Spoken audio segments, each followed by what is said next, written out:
Lucknow SP office में अखिलेश यादव ने घोसी जीत में अहम रोल निभाने वाले कारकुनान से मुलाकात की। वहीं प्रेस कॉन्फ्रेंस करते हुए अखिलेश यादव ने कहा कि घोसी जिमनी इंतखाब के नतीजों ने नया रास्ता दिखाया। वहीं रमेश पिदोड़ी पर पूछे गए सवाल पर अखिलेश ने कहा कि ऐसे एमपी पर जिंदगी भर के लिए पाबंदी लगनी चाहिए।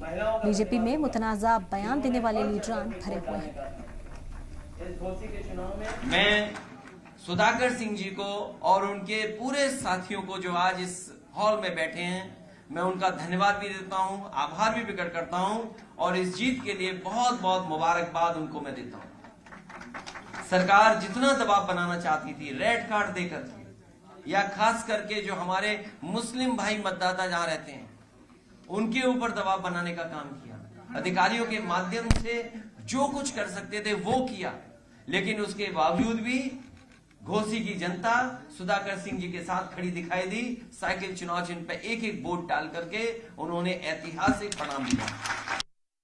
केवल चेहरे से नहीं पहचाने जाते हैं, अपनी जुबान से भी पहचाने जाते हैं।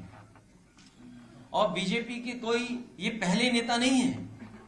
बीजेपी के अगर आप पुराना आर्काइव से चीजें निकालोगे तो बहुत सारे ऐसे नेता निकलेंगे, मिलेंगे जिनकी इससे भी खराब भाषा है। ऐसे नेता, ऐसे सांसद को जिसने नए लोकसभा में इस तरह की बात कही हो, उसे आजीवन ताउम्र पाबंदी लग जानी चाहिए चुनाव लड़ने के लिए।